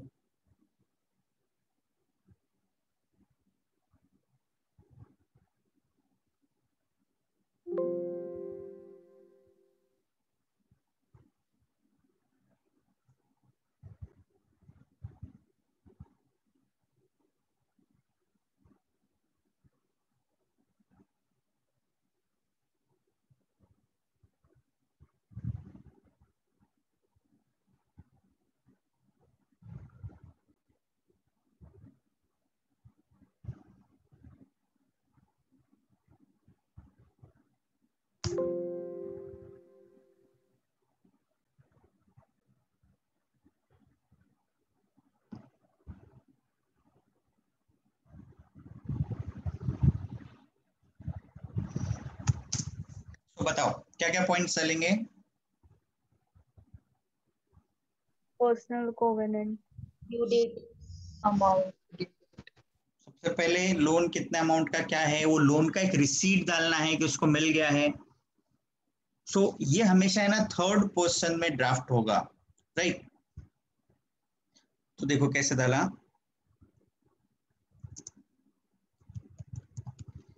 The mortgagee agrees to give a loan of ₹10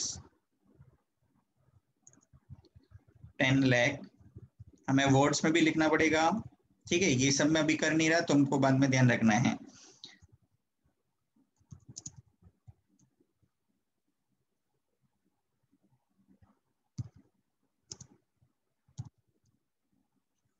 देखो मैंने आगे एक लाइन जोड़ दिया, receipt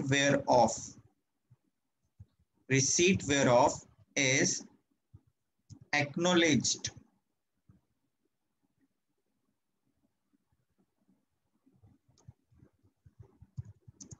by mortgager। इसका मतलब क्या हो गया, अब हमें अलग से रिसीट बनाने की जरूरत नहीं पड़ेगी, इसी में हमने लिख दिया receipt whereof is acknowledged by mortgager। और इसमें अभी रियल लाइफ में देखते हैं ना तो ऐसे ऐड कर देते हैं वाइड चेक नंबर, मतलब वो चेक नंबर भी बताएंगे कौन से चेक के थ्रू पेमेंट आया है, ड्रॉन ऑन विच बैंक, तो रियल लाइफ में तो पूरा अच्छे से डालेंगे बट हमें तो कंसेप्ट शो करना है भाई, यहाँ पे ऐसा रिसीट क्लॉज आएगा एंड वो एग्री कर रहा है, वो ऐसा पे करेगा, राइट। सो अब सेकंड पॉइंट क्या है, देखो अब मॉर्गेजी ने तो लोन दे दिया, mortgager agrees to repay the loan on due date and pay interest by 10th of every month। हर साल 10 तारीख, हर महीने 10 तारीख तक वो इंटरेस्ट पे कर देगा, क्लियर।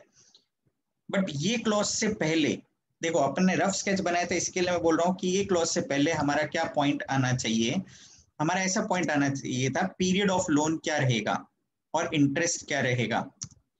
सो हम देखो कैसे डाल रहे हैं, it is hereby agreed that it is hereby agreed that the period of loan will be 5 years starting from 20th March 2021 and ending on 19th March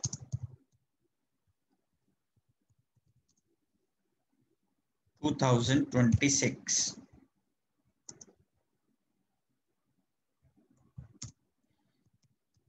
Interest rate for the loan will be 10% per annum payable monthly, यानी हर महीने interest पे करना। Payable quarterly भी कर सकते हो, right.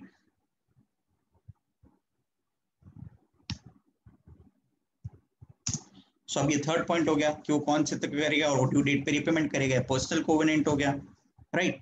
अब हम डाल सकते हैं it is hereby agreed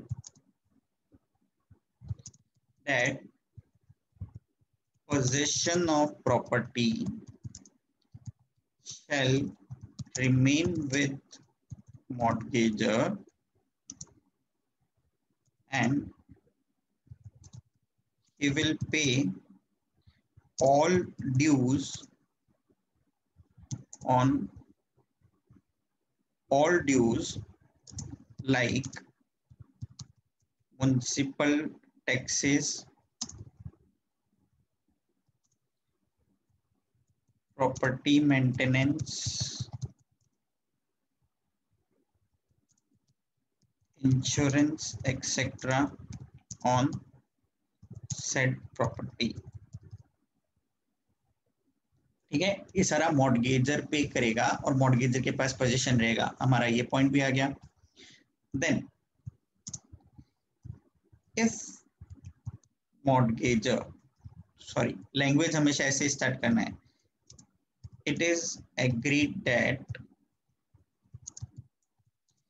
if mortgager fails to repay, if mortgager fails to repay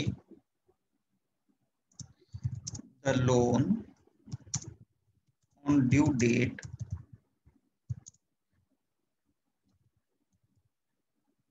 mortgagee may obtain decree from court to sell the said property,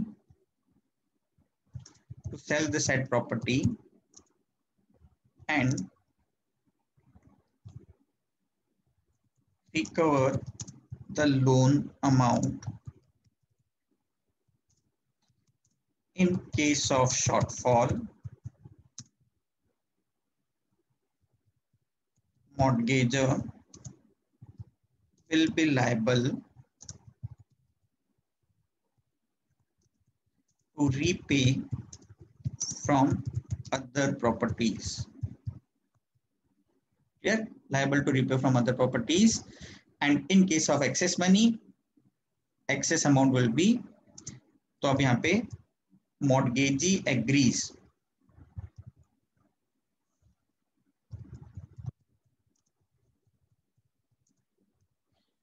to pay back any excess sum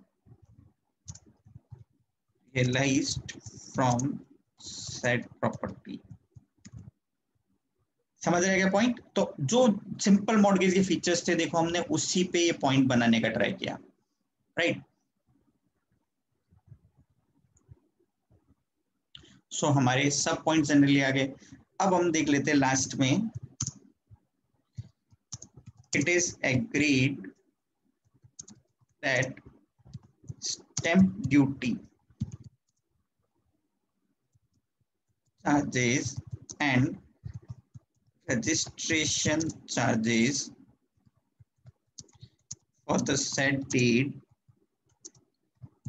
shall be borne by, कुछ भी डाल सकते हो, but general term से क्या होता है, both the parties equally, क्योंकि दोनों के प्रोटेक्शन के लिए होता है. So both the parties equally, दोनों इक्वली बेयर करेंगे. तो ये हमने पॉइंट डाला, हमने सिंपली 5-6 पॉइंट्स डाले, डेट्स इट. हम एग्रीमेंट में इतने ही पार्ट डालेंगे. अब नीचे अपना टेस्टिमोनियम क्लॉज आ गया.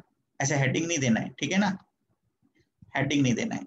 इन witness whereof the mortgager and mortgagee have set their respective hands to the agreement of sale or purchase,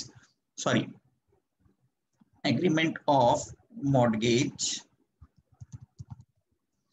on the day, month, year above written in the presence of, witness का नाम आ गया and mortgager और mortgagee का sign आ गया. And हमने schedule of the property बताया, कहाँ पे सिचुएटेड है, उसके नॉर्थ में क्या है, साउथ में क्या है, ईस्ट में क्या है, वेस्ट में क्या है. समझा क्या एग्रीमेंट ड्राफ्टिंग कैसे होगा?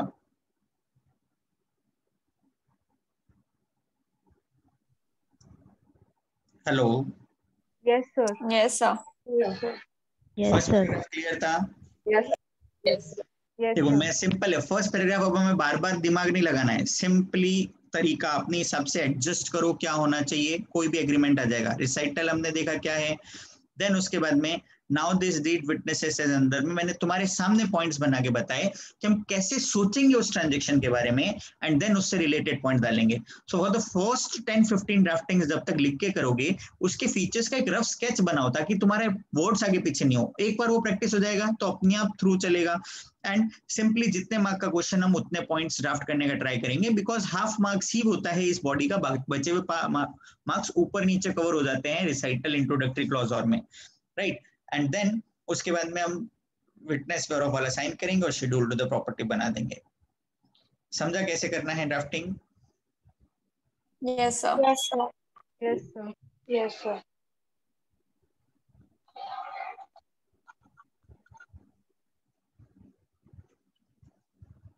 सो अभी ये चीज तो लिख के प्रैक्टिस करनी पड़ेगी. सिंपल मॉर्गेज का मैंने जैसे तुमको बताया. So basically you will be having a homework. 2 type का डीड तुमको ड्राफ्ट करना है, conditional sale and usufructuary mortgage. Clear? ये 2 का बुक में से रीड करो, पढ़ो, जो भी होता है, बट इस टाइप के फॉर्मेट में रिटन प्रैक्टिस करना है. You have to write and share screenshot with me. Clear? उसका स्क्रीनशॉट मेरे साथ में शेयर करना, तुमने क्या लिखा है. I will go through what kind of language you are using in your writing, कैसे उसको इंप्रूव कर सकते हैं. 2 हम रिटन प्रैक्टिस करेंगे. फिर नेक्स्ट लेक्चर अपन इंग्लिश मॉर्गेज डिस्कस करते हैं and deposit of title deed का ड्राफ्टिंग देखेंगे, जो कि अलग तरीके से होगा क्योंकि वहां पे रजिस्ट्रेशन नहीं होता है, तो उसका एक डिफरेंट तरीके से होगा, right, deposit of title deeds का. एंड देन हम लास्ट में टुवर्ड्स एंड देखेंगे सब मॉर्गेज का ड्राफ्टिंग, जो कि थोड़ा सा टेक्निकल टफ ड्राफ्टिंग होता है. क्लियर यहाँ तक सबको? Yes sir. Yes, sir. Sir homework में क्या करना है वो आप एक बार रिपीट करो ना. कंडीशनल सेल और conditional sale and usufructuary mortgage तुमको ड्राफ्ट करना है. Okay sir. सो क्या आप चैप्टर नंबर बता सकते हैं मॉड्यूल में से? Okay,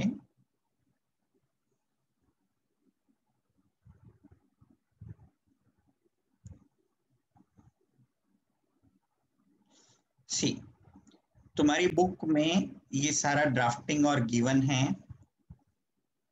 this is page number 274 and mortgage तुम्हारा चैप्टर नंबर 6 का पार्ट है. ये जो थ्योरी पढ़ाया ये भी सब यहाँ पे तुमको मिलेगा. It's starting from page number 269, chapter number 6 page number 269. कुछ 1-2 स्टूडेंट का ऐसा भी डाउट आया था कि सर मॉड्यूल ले कहाँ से मिलेगा, तो वो भी मैं तुमको बता देता हूँ. साइट पे जाओ,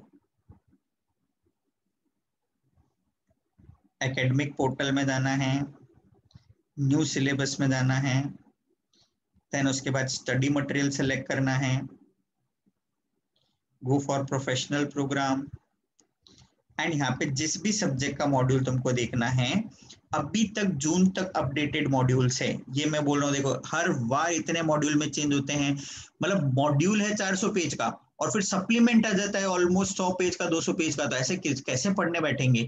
सो दैट्स व्हाई प्रिंटेड एक पहले से मटेरियल की बजाय will always try to focus. वो प्रिंटेड मटेरियल में हमें कुछ मार्किंग करना है, नोट्स लिखना है, वो हम लिखेंगे, बट पढ़ने के लिए we have to be updated, क्योंकि इंस्टीट्यूट बहुत फ्रीक्वेंटली अपने मॉड्यूल्स चेंज करता है। तो रिसेंटली जून 2021 तक के हैं, मे बी तुम एग्जाम दोगे ना तब तक यहाँ पे आ जाएगा रिलेवेंट फॉर दिसंबर 2021, मॉड्यूल के अंदर चेंजेस हो जाते हैं, राइट? सो अभी जून 2021 वाला तुमको ये मॉड्यूल ओपन करना है। यहाँ पे पेज नंबर 269 पे तुम्हारा ये चालू हो रहा है।